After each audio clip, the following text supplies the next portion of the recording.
ಮತ್ತೆ ಸುಹಾಸಿನಿ ಕಾರ್ಯಕ್ರಮಕ್ಕೆ ಸ್ವಾಗತ ವೀಕ್ಷಕರೇ. ಸ್ತ್ರೀ ದೋಷ ಅದರ ಬಗ್ಗೆ ಮಾತಾಡ್ತಾ ಇದ್ವಿ, ಅಂದರೆ ಸ್ತ್ರೀಯಲ್ಲಿನ ಜಾತಕ ದೋಷಗಳ ಬಗ್ಗೆ ಮಾತಾಡ್ತಾ ಇದ್ವಿ. ಈಗ ಮೊದಲಿಗೆ ಬೆಳಗಾವಿಯಿಂದ ಬಸಪ್ಪ ಅವರು ಕರೆ ಮಾಡಿದ್ದಾರೆ. ಬಸಪ್ಪ ಅವರೇ, ಏನು ತಿಳ್ಕೊಬೇಕಿತ್ತು? ನಮಸ್ಕಾರ ಮೇಡಮ್.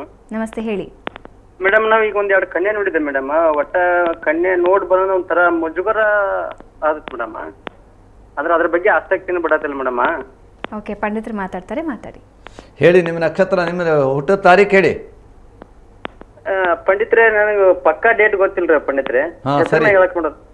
ಸರಿ, ಈಗಾಗಲೇ ನೀವು ಕೇಳಿದಂಥ ವೇಳೆಯ ಪ್ರಕಾರ ಇವತ್ತಿನ ಈ ಒಂದು ಪ್ರಶ್ನೆ ಲಗ್ನ ಅಂತಿದೆ. ಈ ಲಗ್ನದಲ್ಲಿ ಮಕರ ಲಗ್ನ ಈಗಾಗಲೇ ಧನುರ್ಲಗ್ನವೇ ಆಗ್ತಾ ಇದೆ. ಹಾಗಾಗಿ ಗುರುಬಲ ಸದ್ಯಕ್ಕೆ ಅನುಕೂಲವಾಗಿದೆ. ನಿಮಗೆ ಮೇ ತಿಂಗಳ ತನಕ ವಿವಾಹ ಆಗಲಿಕ್ಕೆ ತೊಂದರೆ ಏನಿಲ್ಲ. ಆದರೆ ಕನ್ಯಾ ರಾಶಿಯಲ್ಲಿರುವಂಥ ಶನಿ ಈ ಸಾಮಾನ್ಯ, ಈಗ ನಾನು ಹೇಳ್ತಾ ಇರೋದೇ ಅದು, ಯಾವಾಗಲೂ ಬುಧ ಶನಿಗಳು ದೋಷವಾಗಿದ್ದರೆ ವಿವಾಹ ವಿಳಂಬ, ಲೇಟಾಗಿ ಮದುವೆ, 30, 32, 33. ಈಗ ವಯಸ್ಸು ಎಷ್ಟಾಗಿದೆ ನಿಮಗೆ?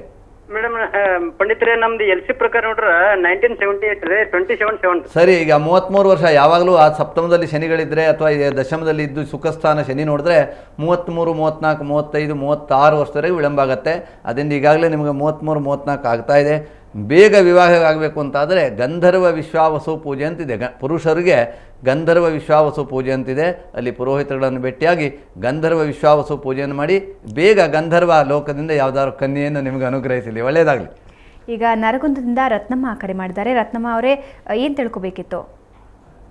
ವಿಶ್ವನಾಥ, ನರಗುಂದಿಂದ ರತ್ನಮ್ಮ. ವಿಶ್ವನಾಥನ್ ಮಗ, ಮಕರ ರಾಶಿ, ಅವನ ಮದುವೆ ಸಂಬಂಧ. ಡೇಟ್ ಆಫ್ ಬರ್ತ್ ಹೇಳಿ. ಡೇಟ್ ಆಫ್ ಬರ್ತ್ 25/10. 1982. 82. ಸಮಯ ತಿಳಿಸಿ. 87. ಸಮಯ ತಿಳಿಸಿ. 82. ಸಮಯ ತಿಳಿಸಿ. 6:10 ಬೆಳಿಗ್ಗೆ 6:10. ಓಕೆ, ಪಂಡಿತರು ಮಾತಾಡ್ತಾರೆ, ಮಾತಾಡಿ. ನೋಡಿ ಅಮ್ಮ, ಈಗಾಗಲೇ ನಾನು ಹೇಳಿದ್ದೇನೆ, 82, 83ನೇ ಅಥವಾ 81ರಿಂದ ಹುಟ್ಟಿದಂಥ ಎಲ್ಲವರಿಗೂ ಈ ವಿವಾಹದಲ್ಲಿ ಬಹಳ ದೋಷ ಆಗ್ತಾ ಇದೆ. ಇನ್ನು 80ನೇ ಇಸ್ವಿಯವರೆಗೂ ಮದುವೆ ಆಗ್ತಾ ಇಲ್ಲ, 32 ವರ್ಷ. ನಿಮ್ಮ ಮಗಂದು ಉತ್ತರಾಷಾಢ ನಕ್ಷತ್ರ 4ನೇ ಚರಣ, ಮಕರ ರಾಶಿ, ಮತ್ತು ಸೋಮವಾರ ಹುಟ್ಟಿದ್ದಾನೆ. ಅವನ ಲಗ್ನ ಬಂದು ತುಲಾ ಲಗ್ನ. ನಿಮ್ಮ ಮಗುವಿನ ಜಾತದಲ್ಲಿಯೂ ಸಹ ಶನಿ ಮತ್ತು ರವಿ, ಕುಜ, ಶುಕ್ರ ಇವರೆಲ್ಲರೂ ಲಗ್ನದಲ್ಲಿದ್ದಾರೆ. ಹಾಗೆ ಮಿಥುನದಲ್ಲಿ ರಾಹು ಇದ್ದಾನೆ. ಯಾವಾಗಲೂ ರಾಹು ಮಿಥುನದಲ್ಲಿದ್ದರೆ ವಿವಾಹದಲ್ಲಿ ಸಂಬಂಧ ಲೇಟ್ ಆಗುತ್ತೆ ಅಥವಾ ಬೇಗ ಆದರೆ ವಿಚ್ಛೇದನ ಆಗುತ್ತೆ. ಇವೆಲ್ಲ ದೋಷ. ಹಾಗೆ ಕುಜನೂ ಸಹ ಈ ಜಾತದಲ್ಲಿ ಮಂಗಳ ಕೇತುವನ್ನು ಯುತನಾಗಿ ವಿವಾಹ ಸ್ಥಾನ ಮತ್ತು ಏನಿದೆ ಮಿಥುನ ರಾಶಿಯನ್ನು ನೋಡುವುದರಿಂದ ಇವನ ಜಾತದಲ್ಲಿ ವಿವಾಹಕ್ಕೆ ವಿಳಂಬವಾಗುವಂಥದ್ದು ಮತ್ತು ವಿವಾಹಕ್ಕೆ ದೋಷ. ಇದಕ್ಕೆಲ್ಲ ಸೂಕ್ತವಾದ ಪರಿಹಾರ ಈಗ ಅವರಿಗೆ ಹೇಳಿದಾಗೆ ಗಂಧರ್ವ ವಿವಾಹ ಇದು, ಅಥವಾ ಇಂದ್ರಾಣಿ ಇಂದ್ರ ಪೂಜೆ, ಇಂದ್ರಾಣಿ ಇಂದ್ರ ಹೋಮ ಅಂತಿದೆ, ಭುವನೇಶ್ವರಿ ಶಾಂತಿ. ವೈದಿಕ ಸಂಪ್ರದಾಯದಲ್ಲಿ ಯಜುರ್ವೇದದಲ್ಲಿ ಕೆಲವೊಂದಿಷ್ಟು ಮಂತ್ರ ಹವನಗಳು ಇದೆ. ಏಕಾಗ್ನಿ ಕಾಂಡ ಹೋಮ ಅಂತೆಲ್ಲ ಇದೆ. ಅಂತ ನಿಮಗೆ ಸಿಕ್ಕದಂಥ ಪುರೋಹಿತರನ್ನು ಕೇಳಿಕೊಂಡು ಈ ವಿಧಿವಿಧಾನ ಹೋಮವನ್ನು ಪೂಜೆ ಮಾಡಿಸಿ ಖಂಡಿತವಾಗಿಯೂ ಮಗನಿಗೆ ವಿವಾಹ ಆಗುತ್ತೆ, ಒಳ್ಳೆಯ ಸಂಬಂಧಗಳೇ ಬರ್ತದೆ. ಓಕೆ, ಈಗ ಬೆಂಗಳೂರಿಂದ ವಿನಯ್ ಕರೆ ಮಾಡಿದ್ದಾರೆ. ವಿನಯ್, ಏನು ತಿಳ್ಕೊಬೇಕಿತ್ತು? ನಮ್ಮ ತಂಗಿ ಮದುವೆ ಲೇಟ್ ಆಗ್ತಿದೆ ಮೇಡಮ್. ಓಕೆ, ಅವ್ರ ಡೇಟ್ ಆಫ್ ಬರ್ತ್ ಹೇಳಿ. 14 ಮೇ 1988. ಸಮಯ ತಿಳಿಸಿ. ಶನಿವಾರ ಸಂಜೆ 7:30. ಸಂಜೆ 7:30. ಪಂಡಿತರು ಮಾತಾಡ್ತಾರೆ, ಮಾತಾಡಿ. ನೋಡಿ, ಏನು ಓದಿದಾಳೆ ತಂಗಿ? BCom ಫೈನಲ್ ಇಯರ್ ಆಗಿದೆ. 23 ವಯಸ್ಸಾಯಿತು ಅಷ್ಟೇ, ತುಂಬ ವರ್ಷ ಆಗಿಲ್ಲ. ಇಂದಿನ ಕಾಲದಲ್ಲಿ ಶನಿವಾರ ದಿನ ಹುಟ್ಟದ್ದು. ಅವಳ ನಕ್ಷತ್ರ ಅಶ್ವಿನಿ ನಕ್ಷತ್ರ, 4ನೇ ಚರಣ, ಮೇಷರಾಶಿ. ಹಾಗೆ ಅವಳದು ವೃಶ್ಚಿಕ ಲಗ್ನ. ನೋಡೋಣ ಅವಳ ಜಾತಕ ಕುಂಡಲಿಯಲ್ಲಿ ಏನು ದೋಷ ಇದೆ ಅಂತ ನೋಡೋಣ. ವೃಶ್ಚಿಕ ಲಗ್ನಕ್ಕೆ ಸಪ್ತಮದಲ್ಲಿ ರವಿ ಇದ್ದಾನೆ. ನಾನು ಯಾವಾಗಲೂ ಹೇಳ್ತಾ ಇರ್ತೇನೆ, ಸಪ್ತಮ ಭಾವದಲ್ಲಿ ಸೂರ್ಯ ಇದ್ದರೆ ಬಿಸಿ ಜಾಸ್ತಿ ಅಂತ.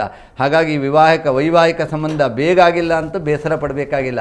ಸಪ್ತಮದಲ್ಲಿ ಸೂರ್ಯ ಇದ್ದರೆ ವೈವಾಹಿಕ ಜೀವನದಲ್ಲಿ ತುಂಬ ಬಿಸಿಯಾಗುವಂಥ ವಾತಾವರಣ ಮತ್ತು ವಿವಾಹದಲ್ಲಿ ತೊಂದರೆ. ಸಪ್ತಮದಲ್ಲಿ ರವಿ ಬುಧ ಇದ್ದಾನೆ. ಹಾಗೆ ಅಷ್ಟಮದಲ್ಲಿ ಶುಕ್ರ ಇದ್ದಾನೆ, ಅಷ್ಟಮ ಸೌಭಾಗ್ಯ ಸ್ಥಾನ. ಹಾಗಾಗಿ ಸ್ವಲ್ಪ ಲೇಟಾಗಿ ಮದುವೆ ಆದರೆ ಒಳ್ಳೆಯ ಸೌಭಾಗ್ಯ ಯೋಗ ಅವಳಿಗಿದೆ. ಅದರ ಜೊತೆಗೆ ಕುಜನು ಶನಿ ಮನೆಯಲ್ಲಿದ್ದಾನೆ. ಶನಿ ಕುಜರಿಂದ ದೋಷ ಯಾವಾಗಲೂ ವಿವಾಹದಲ್ಲಿ. ಕುಜನ ಮನೆಯಲ್ಲಿ ಶನಿ ಮನೆಯಲ್ಲಿ ಕುಜ ಇದ್ದು ಧನುದಲ್ಲಿದ್ದಂಥ ಶನಿ 3ನೇ ದೃಷ್ಟನ್ನು ನೋಡ್ತಾನೆ. ಹಾಗಾಗಿ ಇವಳ ಜಾತಕದಲ್ಲಿ ಕುಜ ಶನಿ ದೋಷ ಅನ್ನುವಂಥದ್ದು ಇದೆ. ಅದರಿಂದ ಕುಜ ಶನಿ ದೋಷಕ್ಕೆ ಪಂಚಸ್ವಯಂವರ ಅಂತಿದೆ. ಅದರಲ್ಲೂ ವಿಶೇಷ ದಮಯಂತಿ ಸ್ವಯಂವರ ಬಹಳ ಶ್ರೇಷ್ಠ. ದಮಯಂತಿ ಸ್ವಯಂವರ ಮಾಡಿ ಕುಜ ಶನಿಗೋಸ್ಕರವಾಗಿ ಪೂಜೆ ಮತ್ತು ಕಾಳಿ ಆರಾಧನೆ ಮಾಡಬೇಕು. ಕುಜ ಶನಿಗೆ ಬೇರೆ ಯಾವ ಆರಾಧನೆಯೂ ಇಲ್ಲ, ಕಾಳಿಕಾ ಆರಾಧನೆ ಮಾಡಿದ್ರೆ.